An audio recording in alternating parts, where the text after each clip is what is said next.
자, 말씀은 누가복음 22장 1절에서 6절까지만 보겠습니다. 누가복음 22장 1절에서 6절. 우리 다 함께 같이 읽겠습니다. 시작. 6월절이라 하는 무교절이 다가오매 대제사장들과 서기관들이 예수를 무슨 방도로 죽일까 궁리하니 이는 그들이 백성을 두려워함이더라. 12 중에 하나인 가로딘이라 불리는 유다에게 사탄이 들어가니 이에 유다가 대제사장들과 성전 경비대장들에게 가서 예수를 넘겨줄 방도를 의논하며 그들이 기뻐하여 돈을 주기로 언약하는지라. 유다가 허락하고 예수를 무리가 없을 때에 넘겨줄 기회를 찾더라. 아멘. 제가 잠깐 기도하겠습니다. 하나님 아버지, 이 시간 우리가 말씀을 듣겠사오니 성령 하나님 오셔서 우리가 비록 온라인으로 예배를 드리고 말씀을 듣지만 깨달을 수 있도록 은혜를 주시고 우리 사랑하는 중고등부 주일학교 학생들 영혼 안에 이 말씀을 깨달을 수 있는 총명한 은혜를 허락하여 주시옵시고 들을 길을 주시옵소서. 성령 하나님께 모든 것 부탁하오며 예수님의 이름으로 기도합니다. 아멘. 네, 오늘 말씀은 사랑 6번째 시리즈로 사랑과 배신이라는 주제를 가지고 말씀을 전하고자 합니다. 어디서 많이 들어봤던 주제죠. 배신. 한국의 유명한 한 가수가 오래전에 이 배신자라는 노래를 불렀습니다. 그 내용을 보면은 대충 이런 내용입니다. 나의 젊은 청춘과 순정을 다 짓밟아 놓고 나의 청춘과 내 행복을 짓밟아 놓고 상처를 주고 얄밉게 떠났다. 그래서 당신은 배신자다. 이런 내용입니다. 이 배신이라는 내용은 인간 사이에서의 배신은 사랑하는 사람과 사랑하는 사람의 관계 안에서 등지고 그 사랑을 저버리고 떠나는 것을 배신이라고 말하죠. 그래서 이 배신은 그 사랑하는 사람으로 하여금 상처를 주는 것이죠. 그래서 그 가수는 상처를 두고 얄밉게 떠났다. 그렇다면 우리가 하나님과의 관계에서 하나님을 향하여 배신하고 등을 지는 것을 무엇이라고 할 수 있는가? 우리의 생각과 존재와 우리의 존재와 우리의 마음과 그리고 우리의 생활에서 하나님을 등지고 떠나는 것.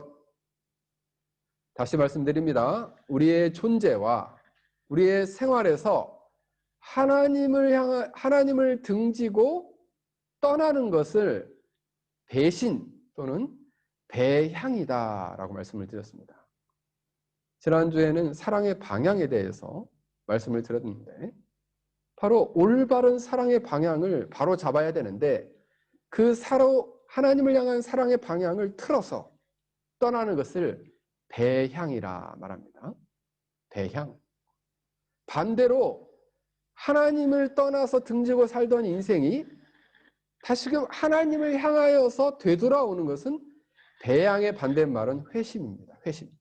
돌아서 그리스도께로 나아온다. 돌아서 방향을 바꿔서 하나님께 나아간다. 이것을 회심이라고 합니다. 결국 하나님과의 관계에서의 배신은 배향입니다. 배향. 이렇게 하나님을 향해서 배신하고 등을 지는 사람은 어떤 인생이 계속될까요? 그것은 불안한 인생이 계속됩니다. 마치 우리가 태양을 등지고 걸어가면 태양이 그 사람을 비추니까 그림자가 비추듯이 그의 인생에도 그림자같이 불안한 인생이 드리워지게 됩니다. 그래서 실존주의 철학자들은 인간이 살아있음을 무엇으로 느끼느냐? 불안으로 느낀다 이렇게 생각했어요. 내가 살아있음을 뭘로 느끼느냐? 불안하기 때문에 나는 살아있다 이렇게 얘기했습니다. 그래서 인간은 인생 가운데, 삶 가운데 이렇게 던져준 존재, 이 세상에 내동댕이 쳐서 이렇게 던져진 존재이다. 돌멩이처럼 이처럼 내동댕이 쳐서 던져진 존재다 이렇게 말했습니다. 그러니까 한마디로 말하면 내동댕이 쳐서 버려진 존재다. 그래서 불안하다 이런 이야기예요. 그래서 이것을 긍정적으로 어떤 사람을 생각하면 이렇게 하나님을 떠나서 자율적이고 독립적이고 자기 의사 결정적인 인생을 살 수 있으니 나는 비로소 자유를 얻었구나라고 생각하지만 그의 인생은 여전히 불안하다라는 거예요. 우리 아들도 외국에 유학을 갈 때 처음에는 그냥 이 한 100일째부터 이 달력에서 가입표를 치면서 그날을 기다리고 기다렸습니다. 근데 실상 외국에서 이렇게 학업 생활을 이어가니까 결코 쉽지 않거든요. 엄마가 밥 해주고 먹여주고 또 아빠가 용돈 주고 이랬던 삶에서 자기가 아르바이트 하면서 일하는 게 그게 쉽겠어요? 근데 그런 인생을 살다가 외국에 유학 간 한 학생이 이제는 엄마 아빠를 떠났으니 이제 내 마음대로 살겠다 해가지고 맨날 친구들이랑 술이나 먹고 다니고 못된 짓이나 하고 다녀요. 그러다가 점점 타락하게 되죠. 그러면서 자기는 자유를 얻었고 나는 행복을 얻었으니 나는 내 마음대로 산다라고 했지만은 그의 인생은 점점 하나님을 등지게 되고 타락하게 되고 불안한 인생을 잇기 위해서 마약과 술을 먹고 그러면서 점점 하나님을 떠나게 되는 인생이 되게 됩니다. 근데 왜 그런 인생을 살게 되느냐? 이런 사람은 하나님을 떠난 대부분의 사람들은 자기 중심적인 사람이에요. 이기적인 사람이고 존재의 질서에 있어서는 자기 존재가 제일 앞에 있고 가치의 질서에 있어서는 가치에 있어서 제 자신이 가장 높은 가치에 있다 보니까 결국 하나님을 등지고 하나님을 떠나서도 내 마음껏 즐기며 살아가겠다 생각하고 멀리 하나님을 등지며 배신하며 살아가게 됩니다. 오늘 본문에 보면 이 세상을 사랑하사 하나님께서 보내신 독생자이신 예수 그리스도를 배신한 한 사람이 나옵니다. 그 사람의 이름은 누굴까요? 오늘 본문에 나오는 이 사람이 왜 예수님을 배신했는지 그 이유에 대해서 살펴보고 배신한 다음에 그 인생은 어떤 결과에 처하게 됐는지를 말씀을 통해 살펴보고자 합니다. 오늘 본문에 나오는 그 이 사람의 이름은 누굴까요? 바로 가룟 유다입니다. 배신이란 의미는 등배, 배반할 배자예요.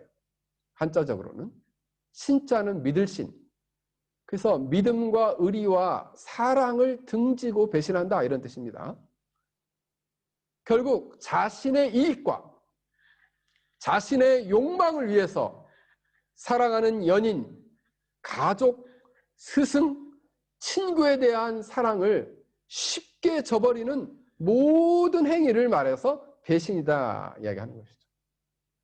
제가 지난번에 한번 말씀드렸지만은 이제 우리 7, 80년도에 이제 사람들이 출세하려면은 국가고시 고시 공부를 해가지고 판사 그다음에 검사, 변호사가 되는데 이것을 위해서 이제 어려운 독학생이 열심히 공부하면 어떤 자매가 이제 그 친구를 너무 사랑해서 자기가 열심히 돈을 벌어가지고 뒷바라지를 하죠. 그래서 나중에 이제 덜컥 사법고시에 합격한 다음에는 자기를 그렇게 물신양면으로 돕고 사랑했던 연인을 버리고 그리고 이제 부잣집 딸과 결혼해가지고 그 배신을 하는 그런 것이 이제 보통 드라마에서 많이 나왔죠. 그런 것과 마찬가지로 일체 자신의 이익과 욕망을 위해서 연인과 가족과 스승과 친구에 대한 사랑을 버리는 것이 배신이에요.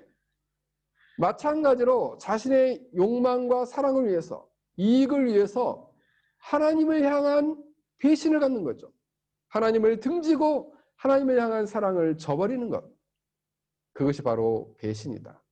오늘 본문에 나오는 가룟 유다는 왜 예수님을 배신했을까요? 첫 번째는 바로 이 가룟 유다는 매우 자기 중심적이고 이기적인 욕망을 가지고 있었던 사람입니다.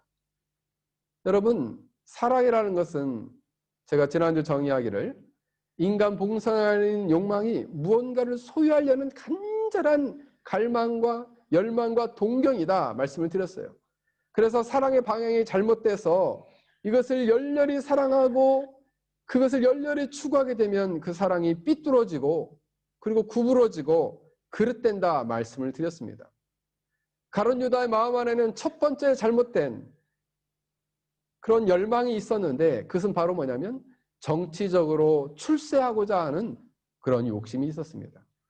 가룟 유다는 정치적인 배경이 열심당원이었습니다. 열심당원은 무엇이냐 하면 이제 이 민족적인 해방을 이루고 그리고 그 민족적인 해방을 이룬 가운데에 이제 그 안에서 참된 평화를 누리고자 하는 것이었죠. 그래서 그는 예수님을 앞세워서 이런 로마로부터 민족적 해방을 이루고 그리고 자유롭고 아름다운 나라가 돼서 예수님이 왕이 되시면 자기도 그 나라에서 이제 높은 지위를 누리며 통치하며 살고 싶은 욕구로 예수님을 따랐습니다. 그래서 예수님을 믿기를 이 유대 나라를 로마의 속각으로부터 해방시킬 정치적인 메시아로 봤다는 것이죠. 그런데 얼마 지나지 않아서 예수님과 얘기하다 보니까 예수님 말씀 속에서 자기 생각과는 전혀 다른 얘기를 하시는 거예요. 예수님은 이렇게 말씀하십니다. 내 나라는 이 세상의 정치적 나라가 아니다. 내 나라는 유대 나라를 로마로부터 해방시키는 나라가 아니다. 내 나라는 죄와 사망과 사단의 통찰에 있는 자기의 백성을 구원하여 이루는 나라요. 저들을 영원한 나라에 들어가게 하는 영적인 나라다. 이렇게 말씀하신 것이죠. 뿐만 아니라 바로 이 예수님은 내가 이 나라를 위해서 이 백성들을 위해서 저들을 구원하기 위해서 나는 죽어야 된다. 비참한 죽음을 맞이할 것이다. 이렇게 얘기하는 거예요. 그러니까 이 가룟 유다가 생각하기를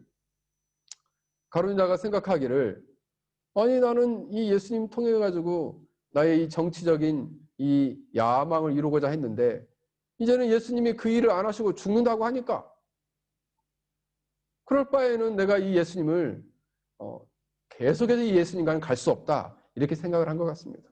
그래서 배신하게 되었습니다. 둘째로 이 가룟 유다의 마음의 욕구 안에는 그래 어차피 출세를 못한 길에 그러면은 이것을 어떻게 처리할 것이냐라고 했을 때 두 번째 욕망인 물질에 대한 탐심이 자기 마음을 가득 사로잡게 되었습니다. 그러니까 물질에 대한 욕망이 그 안에 늘 항상 있었어요. 이 사람은 돈을 맡은 사람이었어요. 한 여인이 예수님 앞에 나와서 평생을 모은 향유를 깨뜨려서 발에 부었습니다. 그때 이 가룟 유다가 열이 받았어요. 그래가지고 이야기하기를 이 향유는 약 300데나리온 정도 될 아주 비싼 건데 팔아서 가난한 자를 줘야지 왜 이렇게 발바닥에 다 쏟아버리냐 이렇게 얘기했습니다. 이때 그것을 지켜보고 있었던 요한이 그의 부정직한 태도를 보고 너는 돈깨를 맞고 거기에 넣은 것을 훔쳐가는 도적이라 이렇게 얘기했습니다. 노골적으로 그가 돈에 대한 탐심이 있었음을 증명해 주는 말씀이죠. 이 가룟 유다는 정치적인 그리고 출세의 욕구가 막히자 자기 스승인 예수님을 배신하여 대제사장들과 장로들에게 예수님을 팔아 넘기려고 오늘 본문에 보면 흥정하고 있습니다. 한편으로는 자기 뜻과 자기 출세의 욕망을 좌절시킨 예수님에 대해서 복수를 하고 그리고 자기가 마음 가운데 늘 그리워하고 그리고 좋아하는 이 물질에 대한 욕구를 채우고자 하였습니다. 마태복음 26장 15절에는 가룟 유다가 이렇게 얘기를 합니다. 내가 예수를 너희에게 넘겨주리니 얼마를 주려느냐 이렇게 물어요. 내가 예수님 넘겨줄 테니까 너 얼마 줄 거야? 이렇게 얘기한 거죠. 그는 예수님을 유대인의 왕으로 세우려고 열심히 따라다녔지만 바로 이 예수님을 향해서 많이 실망하고 나서 예수님을 노예 한 사람의 값을 받고 팔아버렸습니다. 당시에 노예 한 사람 가격이 은 30이었어요. 은 30은 120데나리온의 가치인데 1데나리온은 하루 일당이었어요. 그래서 오늘날로 치면 하루 일당을 10만 원으로 잡는다 그러면 120일이니까 1200만 원이에요. 1200만 원은 좀 큰 돈이긴 하죠. 그죠? 그래서 이 가룟 유다는 1200만 원 정도의 가치가 되는 이 돈에 대한 잘못된 욕심 때문에 예수님께서 그를 그토록 사랑하셨음에도 불구하고 그 사랑을 저버리고 배신하는 선택을 한 것입니다. 야고보서 1장 15절에 보면 욕심이 잉태한 즉 죄를 낳고 죄가 장성한 즉 사망을 낳느니라 그랬습니다. 이 욕심은 구체적으로 세 가지로 나타나는데 육신의 정욕, 안목의 정욕, 이 세상의 자랑거리를 추구해요. 높은 지위에 올라가길 원하고 자신의 육신을 만족시키기 위한 수많은 재물을 원했던 것이죠. 이것을 일명 죄의 3종 세트라고 합니다. 죄의 3종 세트가 뭐예요? 육신의 정욕, 안목의 정욕, 이 세상의 자랑입니다. 가룟 유다는 바로 이 탐욕에 사로잡혀 예수님을 배반하고 그리고 재물을 향한 사랑으로 달려가고 있었던 것입니다. 이 가룟 유다는 안타깝게도 매우 이기적이고 중심적일 뿐만 아니라 예수님이 수많은 경고를 해서 돌이키도록 권면을 함에도 불구하고 자기 중심적이고 이기적인 사람은 이상하게 그 마음이 완고하고 딱딱해요. 완고하고 딱딱한 마음을 가지고 예수님의 경고를 무시합니다. 요한복음 13장에 보면 예수님께서 이제 제자들의 발을 씻기시고 성찬을 떼는 장면이 나오는데 최후의 만찬을 하시는데 그때 예수님이 가룟 유다에게 5번 정도를 간접적이고 직접적으로 경고를 하십니다. 10절에 보면 발을 씻으면서 하는 얘기가 너희는 온몸이 깨끗해졌대. 그런데 너희가 깨끗하나 다는 아니다. 그 얘기 뭐예요? 12명 중에 1명 누군가는 더럽다 이런 얘기거든요. 이것은 간접적인 경고인데 가룟 유다는 듣지 않았어요. 18절에 보면 내 떡을 먹는 자 중에 내게 발꿈치를 드는 자가 있을 것이다. 이렇게 얘기를 합니다. 이 얘기는 뭐예요? 너희 중에 나와 함께 떡을 먹는 자가 있는데 조만간 일어나서 발꿈치를 들고 그 발을 들어서 나를 발로 걷어찰 거다. 이런 얘기거든요. 만약 가룟 유다가 양심이 있는 그때 양심이 발휘가 돼서 죄를 깨닫고 하나님의 심판을 두려워했다면 아이고 주님 내가 죽을 죄를 졌습니다 라고 그때 바짝 엎드리며 기도했을 거예요. 용서를 빌었을 거예요. 그런데 이 가룟 유다는 시치미를 뚝 떼고 얼굴에 철판을 깔고 모른 채 하였습니다. 21절에 예수님이 하도 답답하니까 이제는 직접적으로 말씀하시죠. 내가 진실로 너희에게 이르노니 너희 중에 나를 팔 자가 너희 중에 하나가 나를 팔리라 이렇게 말씀하십니다. 이 정도 되면은 완전 눈치를 채야 되는데 예수님이 이건 모르겠지 이러고 있었습니다.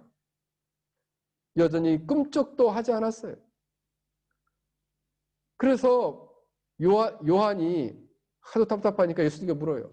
누굽니까? 이렇게 얘기해요. 그래서 예수님께서 그의 귀에 대고 속삭이면서 말씀하십니다.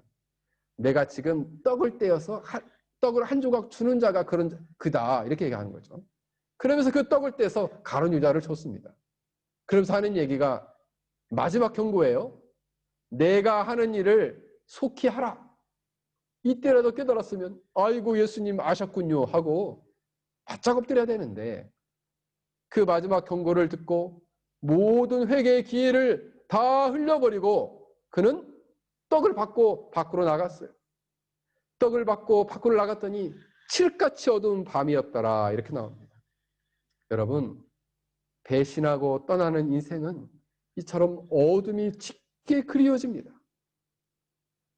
잠언 4장 19절에 보면 악인의 길은 어둠 같아서 그가 거쳐 넘어져도 그것이 무엇인지를 깨닫지 못하느니라 말씀하고 있습니다.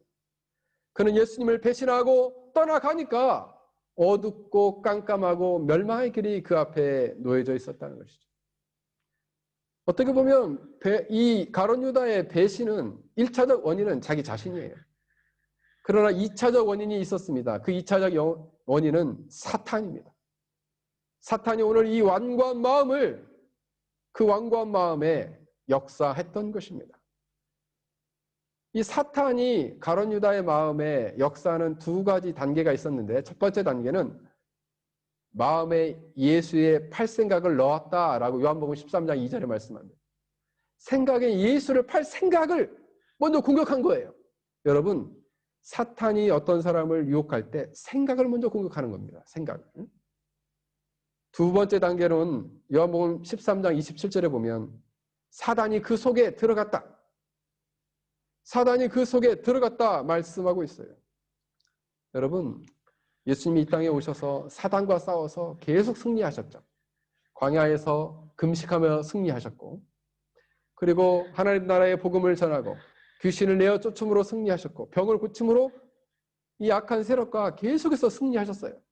이제 예수님께서 모든 죄인들을 구원하기 위해서 십자가 사역을 앞두고 있는데, 예수님을 직접적으로 공격하기 위해서 누구를 선택했냐면 제자 중에 가룟 유다의 마음을 공격하였던 것입니다. 그래서 가룟 유다 마음에 예수님을 팔 생각을 줬어요. 그리고 배신하도록 부추겼다. 사탄이 가룟 유다의 마음을 들어갔는데, 이 원문에 보면 에이스 에크로마이라고 말하는데, 이 에이스 에크로마이라는 말은 공유하다라는 말이에요. 그러니까 사단이 그 안에 들어갔다라는 얘기는 사단의 생각과 생각을 공유했다, 이런 말입니다. 그는 사단의 뜻을 공유함으로 예수님을 배신하게 된 것입니다. 사탄은 가룟 유다의 마음 안에 잘못된 악한 생각을 갖게 했어요. 그래서 제가 지난주에 말씀을 드렸죠. 사랑의 방향이 틀려서 사랑하게 되는 의지는 나쁜 의지고 하게 되는 사랑은 나쁜 사랑이라고. 그는 나쁜 의지와 나쁜 사랑을 갖게 됐어요. 삐뚤어지고 왜곡된 사랑을 가지고 살아가도록 이 가룟 유다를 부추겼다는 것입니다. 여기서 우리가 깨닫게 되는 것은 무엇이냐 하면, 예수님이 직접적으로 부른 제자라 할지라도 주님의 마음을 공유하지 않고 주님의 사랑으로부터 멀어지게 될 때 사단이 언제든지 그의 마음을 사로잡을 수 있다는 사실이에요. 그래서 배신의 자리로 나아가게 한다는 것이죠. 예수님을 향한 사랑을 저버리고 잘못된 욕구와 탐욕에 사로잡히게 될 때 사단은 그 틈을 노리고 그를 넘어뜨려서 배신하도록 하였던 것입니다. 이기적인 사람들에 대해서 이제 한 청교도가 이런 얘기를 했습니다. 이기적인 사람은 고슴도치와 같다. 고슴도치는 자신을 자기 몸을 공처럼 이렇게 해서 자기 밖에 있는 사람한테는 날카로운 가시만 보여주고, 동시에 따뜻한 털은 안에 있는 자기에게만 보여준다라는 의미입니다. 그래서 이 이기적인 사람은 자기 자신을 존재와 가치 질서에 있어서 최고 우선순위에 두기 때문에 자신의 마음과 뜻과 목숨과 힘을 다해서 자기 자신을 사랑해요. 지난주 우리 배웠죠? 우리가 마음과 뜻과 그리고 목숨을 다해서, 마음을 다해서 누굴 사랑해야 돼요? 주 너의 하나님을 사랑해야 되는데, 마음과 뜻과 목숨과 힘을 다해서 자기를 사랑한다. 이러한 사람은 결국 하나님을 떠나고 사랑하는 이웃들을 떠나고 결국 배신하는 삶을 살게 되는 것입니다. 사랑하는 성도 여러분, 여러분의 마음과 욕구는 누구를 사랑하고 있습니까?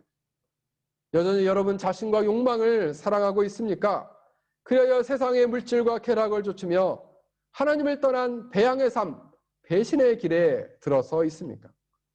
여러분은 현재적으로 하나님의 마음과 생각을 공유하고 있습니까? 아니면 사탄의 생각과 마음을 받아들이고 있습니까? 여러분 기억하십시오. 사탄은 언제든지 우리의 연약한 마음을 부추겨서 악한 욕망을 이제 끌어오르게 하여서 참된 믿음으로부터 멀어지게 한다는 것입니다. 사랑하는 여러분, 여러분들은 마음을 잘 지키고 믿음을 잘 지켜서 하나님을 향한 변치 않는 사랑으로 충만할 수 있기를 바랍니다. 그 사랑으로 하나님의 마음에 공유하고 그 마음의 뜻에 순종하며 살 수 있기를 주의 이름으로 간절히 축원합니다. 그렇다면 이 가룟 유다의 배신의 결과는 어떤 인생을 초래하게 되었는가? 배신의 결과는 무엇이었을까요? 여러분, 배신은 아주 짧은 순간 가능해요. 배신은 매우 짧고 쉽지만 결과는 매우 길고 쓰고 참혹하다. 다시 말씀드립니다. 배신은 매우 짧고 쉽고 쓰지만 그 배신으로 말미암는 고통은 매우 길고 쓰고 참혹하다. 여러분, 배신하는 사람은 행복할 것 같죠? 그 배신하는 사람이 계속 고통하게 되는 것이에요. 주님께서는 이제 마가의 다락방에서 최후의 만찬을 마치시고 겟세마네 동산에 올라가서 마지막 제자들과 함께 기도하고 새벽까지 기도하셨습니다. 이때 가룟 유다는 예수님을 팔기 위해서 대제왕들과 유대의 지도자들과 군사들을 데리고, 그리고 군사들은 칼과 몽둥이를 가지고 예수님을 잡으려고 왔습니다. 이때 이 가룟 유다는 얘기했습니다. 내가 먼저 가서 이제 입 맞추는 사람이 바로 그 사람이 예수다. 내가 먼저 가서 입 맞출 테니까 와서 잡으라 라고 얘기한 거죠. 그리고 그가 가서 바로 예수님 앞에 가서 선생님 안녕하세요 하고 친한 척하면서 다정하게 껴안고 입을 맞추었습니다. 근데 원래 이 유대 문화에서는 제자가 먼저 그렇게 하는 건 실례예요. 근데 그들 먼저 한 거예요. 그러자 예수님께서는 너무 의미심장하게 얘기해요. 예수님은 다 아셨잖아요. 이 배신자 이랬어야 되는데, 이 못된 놈 이랬어야 되는데, 이 나쁜 놈 이랬어야 되는데, 예수님은 뭐라고 얘기하시냐면 친구여, 어서 내가 할 일을 하여라. 너무 놀랍지 않나요? 친구여. 자기를 배신하는 사람조차도 예수님은 친구여라고 말씀하세요. 참 예수님은 좋아도 너무 좋으신 분이죠. 그죠? 그래서 이제 예수님을 잡아다가 먼저 공회에 데려가서 재판을 하고 대제사장과 장로들이 그를 신문하고, 그리고 그들을 죽이려고 의논하고 결박하여 결국 빌라도에게 데려가서 재판을 받습니다. 자기들이 이제 이 예수님을 정죄하게 되는데, 가룟 유다가 보니까 예수님이 정죄를 받는데 어느 정도 정죄받냐면 사형 판결을 딱 받아요. 그러니까 이것을 보고 성경에 보니까 스스로 뉘우쳤다 이렇게 말합니다.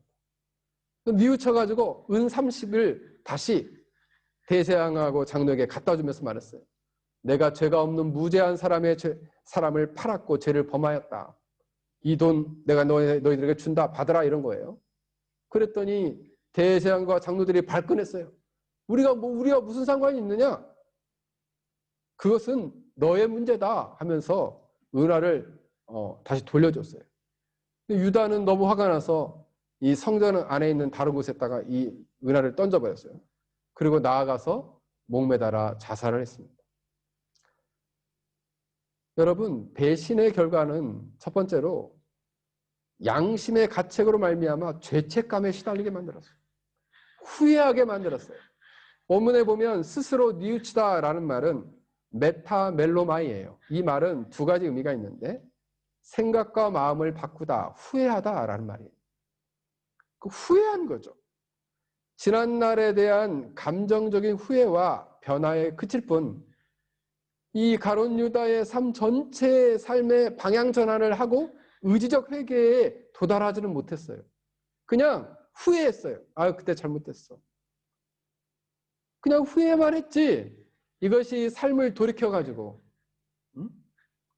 정말 다시 죄를 회개하고 주님께 나올 수 있는 그런 삶이 아니었다는 거죠. 제가 최근에 재밌게 보는 프로가 하나가 있는데, 우리 이혼했어요 라는 프로예요. 이혼했어요. 그래서 제가 궁금해서 한번 봤어요. 이혼했어요. 이혼한 사람들은 심리가 어떤 심리가 봤는데, 거기 보니까 최근에 그 유명한 배우가 이제 26년을 살다가 이혼을 했는데, 만났는데 둘 다 계속 후회를 하는 거죠. 특히 제가 보기에는 이제 그 여배우였던 분이 되게 후회를 해요. 인생을 이렇게 후회하는 거죠. 근데 안타까운 마음을 보면서 아유 그냥 이 두 사람이 좀 재결합해서 살았으면 노년에 좀 평안하지 않을까 이렇게 생각하는데 이거를 돌이켜서 여기까지 나가지 못하는 거냐 후회로만 끝나는 거죠. 그러니까 후회하면 그냥 후회로만 끝나는 거예요. 돌이킴과 회개와 결단이 없는 것이죠. 바로 이 가룟 유다는 배신감에 의해서 후회에만 도달했을 뿐이지 돌이키거나 회개하거나 그의 삶을 예수께로 나아가지 않았다는 거예요. 죄책감이라는 것은 인간 스스로 저지른 잘못에 대한 책임을 느끼는 감정이에요. 그래서 자기가 어떤 행동을 잘못했거나 비도덕적인 것이라고 생각되고 깨닫게 되면 이 양심의 가책을 받는 거죠. 양심이 막 해서 아픈 거예요. 그래서 인디안들은 죄책감을 어떻게 표현했냐면 인디안들은 이것을 이제 문자적으로 표현하기가 어려우니까 이렇게 설명을 했어요. 모든 사람 마음 안에는 세모진 셋 조각이 있다는 거죠.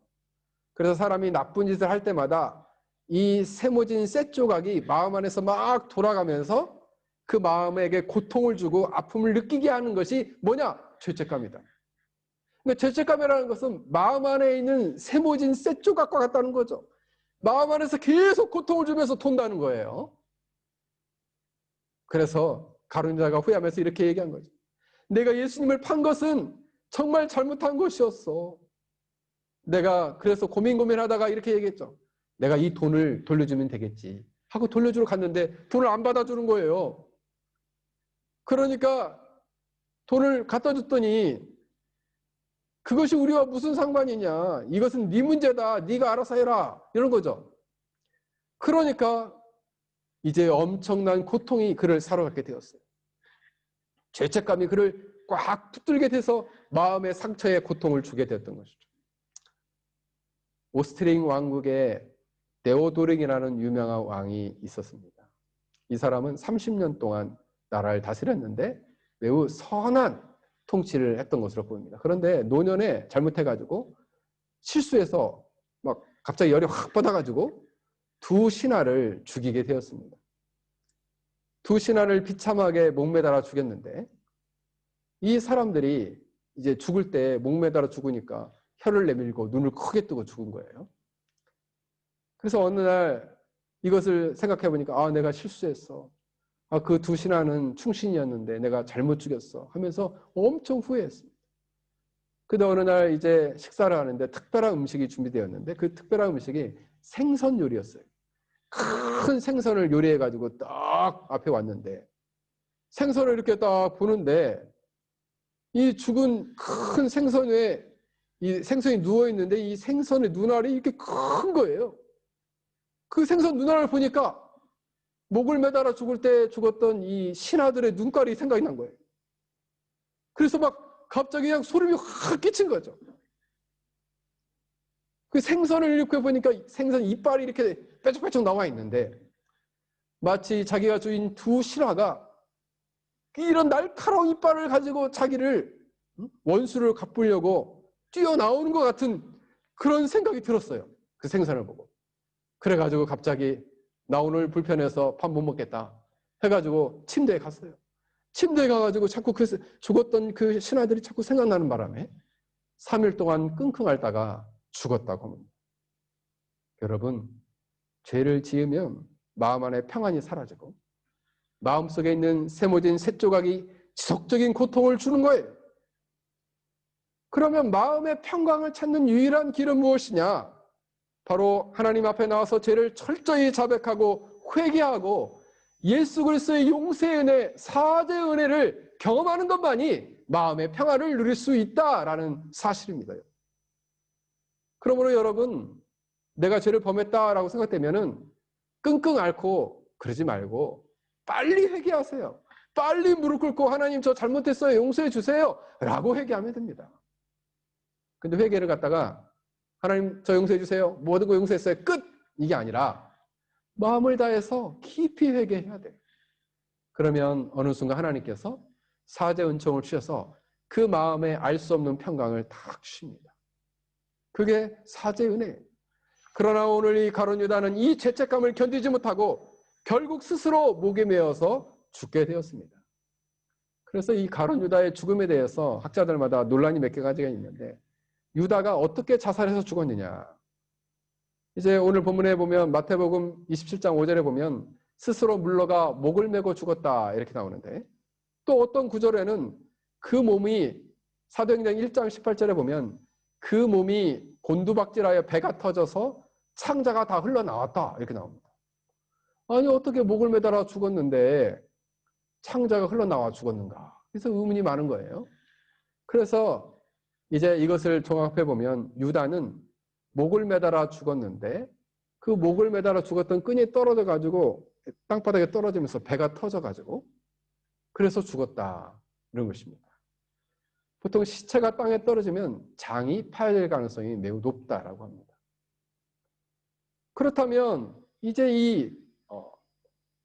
이 가룟 유다는 은 30을 갖다가 성전에 던져버리고 죽었는데 이 가룟 유다가 땅을 샀다라고 하는데 그 땅은 그럼 누가 산 거냐라는 거예요. 그 땅은 성전에 던져졌는데 제사장들이 그 돈을 거두어서 토기장에 밭을 샀다고 성경은 말하고 있어요. 그리고 그 밭을 샀는데 그 밭의 이름을 피밭이라 불렀다. 바로 예수님을 배신하고 죄 없는 사람의 피를 흘리게 한 사람의 피가 그곳에 뿌려졌다라고 해서 피밭이다라고 불렀다는 거예요. 근데 이 가룟 유다의 죽음에 대해서도 두 가지의 견해가 있어요. 예수님이 십자가에 못 박혀 죽기 위해서는 어쩔 수 없이 가룟 유다가 선택을 받아가지고 그가 그냥 그는 그러고 싶지 않았는데 어쩔 수 없이 그 하나님의 거룩한 섭리의 희생자로 도구로 죽었다라고 카톨릭에서는 이야기합니다. 바티칸에서는 그래서 그를 단순히 비난하지 말고 복권해야 된다라는 주장도 있어요. 또 심리학에서는 그렇게 자살한 것은 병이다. 죄책감과 우울증에 시달린 나머지 극단적인 선택을 한 것이기 때문에 병으로 봐야지 그것을 비난할 것은 아니다. 또 이렇게 보는 것이죠. 그러나 사랑하는 여러분, 자살을 단순히 이것처럼 정신적 질병으로만 국한한다면 성경적 원리에서 벗어나는 것이에요. 이 가룟 유다의 자살의 원인은 죄의 문제였고 하나님에 향한 배신감의 결과로서 하나님의 심판을 받은 것이다 라는 것입니다. 사랑하는 성도 여러분, 여러분들은 사랑의 배신의 결과가 매우 고통스럽고 참혹한 결과라는 사실을 오늘 말씀을 통해서 깨닫게 됩니다. 그러므로 우리는 사랑의 방향과 질서를 깨달아서 그 방향과 질서대로 신실하며 하나님을 사랑하며 살아가야 합니다. 그러나 이 일은 우리 스스로 할 수 있는 일이 아니에요. 그러기에 매일매일 하나님의 말씀과 기도 안에 우리 안에 이 사랑을 배신에 이르지 않도록 말씀과 기도로 우리 안에 사랑을 불릴 듯 우리 안에 의지 안에서 일으켜야 한다라는 사실입니다. 사랑하는 성도 여러분, 우리는 하나님을 등지고 배신적인 삶, 배양적인 삶에서 돌이켜야 합니다. 이제는 하나님께로 회심하여 돌이켜 하나님께 돌아오는 전향적인 삶, 회심하는 삶을 살아야 합니다. 우리가 현재적으로 하나님을 배신하는 삶, 배양적인 삶을 살고 있다면 죄를 철저히 회개하고 돌이켜야 합니다. 회개는 적당한 회개라는 것은 없습니다. 철저한 회개를 하고 하나님께 나와 돌이키게 된다면 하나님이 우리에게 은혜를 베푸시고 치료의 광선을 발하시고 치료의 손길로 우리의 모든 죄를 씻어주시고 사죄의 은총을 발하여 주시고 우리 안에 다시금 뜨거운 순결한 주님을 향한 사랑, 하나님을 향한 사랑으로 불붙듯 일으켜 주신다. 참된 회개 안에는 죄에 대한 철저한 회개와 예수님에 대한 진실한 믿음으로 가득 차게 됩니다. 이 진실한 믿음은 다시 하나님과 주님과의 불붙는 사랑의 관계로 나아가게 된다라는 사실입니다. 사랑하는 성도 여러분, 우리의 인생은 참되신 하나님을 알고 사랑하고 그 사랑으로 우리 자신과 이웃을 사랑하는 아름다운 인생이 되기를 주의 이름으로 간절히 축원합니다. 우리 다 함께 같이 기도하겠습니다. 우리 말씀을 생각하며 기도하겠습니다. 우리가 이런 배향적인 삶, 배신적인 삶에서 돌이켜 우리가 주님만을 사랑하고 주님만을 향한 주님을 향해 걸어가는 그 주님의 사랑으로 충만한 믿음의 삶을 살아갈 수 있는 은혜를 주시도록 우리 한번 다 함께 같이 기도하겠습니다.